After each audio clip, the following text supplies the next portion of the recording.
سیاہ چمچماتے شوز میں مقید قدم جیسے ہی کورٹ سے باہر نکلے تھے، ہر طرف شور برپا ہو گیا تھا۔ بیرسٹر شاہ میر، آپ کیا کہنا چاہتے ہیں اپنی کامیابی پر؟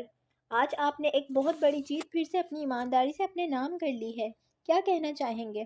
شاندار سیاہ شوز میں مقید قدموں کے آگے بڑھتے بہت سے رپورٹرز ان کے ہم قدم ہونے کی کوشش کرتے اپنا اپنا مائک سامنے کرتے ہوئے سوال کر رہے تھے، جبکہ پیچھے سیاہ وردی میں ملبوس گارڈز انہیں پیچھے کرنے کی کوشش کر رہے تھے۔ اس سے پہلے اتنی بھیڑ کو دور کرنے میں گارڈز کوئی حملہ کرتے، جب وہ شہزادوں سی آن بان رکھنے والے مرد نے اپنا دائیں ہاتھ اوپر کر کے اپنے گارڈز کو روکنے کا اشارہ کیا۔ گارڈز اپنی جگہ رک گئے تھے، رپورٹرز کے سوالات اسے کھڑے ہوتا دیکھ مزید شروع ہو گئے تھے۔ جب بیرسٹر شاہ میر نے آنکھوں سے بلیک گوگلز اتارے تھے، آنکھوں سے شیڈز اتارتے ہی لائٹ براؤن آنکھیں واضح ہوئی تھیں۔ بلیک پینٹ کوٹ میں ملبوس، ہاتھوں میں رولیکس کی گھڑی لگائے، لائٹ براؤن بالوں کو اچھے سے سیٹ کیے ہوا تھا۔ بہت سی خواتین رپورٹرز تو اس کی آنکھوں کو دیکھتے ہی پاگل ہو گئی تھیں۔ سر پلیز آپ کچھ کہیں اپنی کامیابی پر، ایک رپورٹر نے بمشکل بھیڑ میں اپنا مائک اس کے منہ کے سامنے کیا تھا۔ جی، سب سے پہلے تو میں اللہ تعالیٰ کا شکریہ ادا کروں گا، اس میں میرا کوئی کمال نہیں، بس جب کہیں بھی کوئی حق اور سچ کے رستے پر چلتا ہے تو اللہ تعالیٰ یوں ہی اس کا ساتھ دیتا ہے۔ میں آنے والی جنریشن سے یہی کہوں گا، اپنے ملک کو خود سنواریں، برائی ایک دم ختم نہیں ہوگی، ایمانداری سے بنا کسی خوف کے ڈٹ کر مقابلہ کرو، اللہ تعالیٰ ہمارے ساتھ ہے اور جب تک وہ ہمارے ساتھ ہے کوئی ہمیں ہرا نہیں سکتا۔ شکریہ۔ اپنا بیان دیتا وہ ایک دم سب کو سائڈ کرتا آگے بڑھا تھا۔ پیچھے کچھ رپورٹرز ابھی بھاگ رہے تھے، کچھ اسے کے کہے الفاظ اب اپنے طریقے سے کیمرے کے سامنے بتا رہے تھے۔ اسے آگے بڑھتا دیکھ گارڈز فوراً آگے ہوئے تھا۔ بلیک BMW کا دروازہ کھولتے وہ گاڑی میں سوار ہوا تھا۔ پچھلی گاڑی میں گارڈز کے سوار ہوتے گاڑیاں زن سے کورٹ سے نکلی تھیں۔ چچا کی طرف چلو، ڈرائیور کو گاڑی میر ولا کی طرف موڑتے دیکھ وہ سپاٹ لہجے میں بولا تھا۔ جی سر۔ ڈرائیور نے فوراً عمل کرتے گاڑی بیرسٹر شاہ میر کی بتائی ہوئی جگہ پر ڈالی تھی۔ ارے میرا بچہ آیا! گاڑی کو اپنے بنگلے کی پورچ میں رکتے دیکھ عائشہ بیگم لون میں رکھی چیئر سے ایک دم اٹھ کھڑی ہوئی تھی۔ گارڈز کو وہیں رکنے کا اشارہ کرتا وہ عائشہ بیگم کو لون میں کھڑا دیکھ ان کی طرف بڑھا تھا، جو اسے اپنی طرف آتا دیکھ پہلے ہی وہلانہ انداز میں دونوں بازوئیں پھیلائے کھڑی تھی۔ السلام علیکم چچی جان۔ ان کے قریب آتا وہ عائشہ بیگم کی پھیلی ہوئی باہوں میں سماتے ہوئے بولا تھا۔ وعلیکم السلام، میرا بچہ آیا ہے، ماشاءاللہ آج میں نے خبر سنی، میرا بچہ ایک اور کیس جیت گیا۔ جی، جہاں جہاں یہ نیوز سنتی ہوں ایک فخر سا محسوس ہوتا ہے۔ عائشہ بیگم بڑی محبت پیار سے اس کو سلام کا جواب دیتے ہوئے فخریہ انداز میں بولی۔ بس چچی جان، یہ تو آپ کی دعا کا اثر ہے، مسکراتے ہوئے کہتا ان کے ساتھ وہیں رکھی کرسی پر بیٹھ گیا۔ باقی سب کدھر ہیں؟ ادھر ادھر دیکھتے شاید کسی کو ڈھونڈنے کی کوشش کرتے ہوئے بولا تھا۔ ارے بھائی سیدھا سیدھا بتاؤ کس کے بارے میں پوچھ رہے ہو؟ عائشہ بیگم اس کی نظریں ادھر ادھر ڈھونڈتے دیکھ مسکراتے ہوئے بولی۔ میرا مطلب چچا جان کدھر ہیں؟ بچے، آپ کو بتایا نہیں، وہ تو پرسوں سے دبئی گئے ہوئے ہیں، میرے خیال سے آپ ہی انہیں ایئرپورٹ چھوڑ کر آئے تھے۔ اب کی بار عائشہ بیگم کھل کر ہنستے ہوئے بولی تھی تو اندازہ صاف تھا کہ بیٹا جس کا پوچھنا چاہ رہے ہو سیدھے اس کا ہی پوچھ لو، اور سوری میرے ذہن سے ہی نکل گیا تھا۔ کسیانہ سا مسکراتے ہوئے وہ عائشہ بیگم کو دیکھتے ہوئے بولا تھا۔ ہاں بیرسٹر صاحب، جج کے سامنے ہر طرح کی بات کرنے والے اپنی منگیتر کا سیدھے طریقے سے پوچھتے گھبرا رہے ہیں، کہکا لگاتے ہوئے طنز کرتی وہ بیرسٹر شاہ میر کو بھی ہنسنے پر مجبور کر گئی تھی۔ ابھی وہ باتیں کر رہے تھے جب اپنی آنکھوں پر نازک ہاتھ محسوس کرتے وہ مسکرایا تھا۔ وائٹ جینز کے ساتھ اسکن خوبصورت شرٹ پہنے سلکی کالے بالوں کو یوں ہی کھلا چھوڑے وہ خوبصورت لڑکی اپنے خوبصورت سفید ریڈ نیل پینٹ میں مزین ہاتھوں سے لائٹ براؤن آنکھوں کو ڈھک گئی تھی۔ ارے بھائی یہ کون؟ چچی جان یہ کون ہے؟ آپ کے گھر یہ مردانہ ہاتھ کس کے آ گئے؟ شاہ میر جانتے بوجھتے نازک حسینہ کو تنگ کرنے کی خاطر اونچی آواز میں بڑبڑایا تھا، حالانکہ ان نازک ہاتھوں کو وہ ایک سیکنڈ سے پہلے ہی پہچان گیا تھا۔ بدتمیز وکیل، تمہیں میرے ہاتھ مردانہ لگ رہے ہیں؟ بدتمیز! اپنے لیے مردانہ الفاظ سنتی ہاتھ پیچھے کرتی وہ اس کی نظروں کے سامنے آتی ایک دم چیخی تھی۔ اس کے ہاتھ اٹھاتے سامنے بیٹھا شخص تو بس آنکھیں کھولے اسے دیکھ رہا تھا، جو اب مسلسل اپنے آپ کو مردانہ کہے جانے پر اونچا بول رہی تھی۔ قریب بیٹی عائشہ بیگم مسلسل مسکرا رہی تھی۔ ارے فرید تم تھی، سوری مجھے پتہ نہیں چلا۔ مسکراتے ہوئے وہ اسے مزید چھیڑ گیا تھا۔ تم بدتمیز انسان، بات نہیں کرنی مجھے تم سے۔ وہ غصے سے بولتی ناراض ہوتی اندر کی طرف جانے لگی تھی، جب اسے جاتا دیکھ شاہ میر جلدی سے کھڑا ہوتا اسے بازوؤں سے کھینچ گیا۔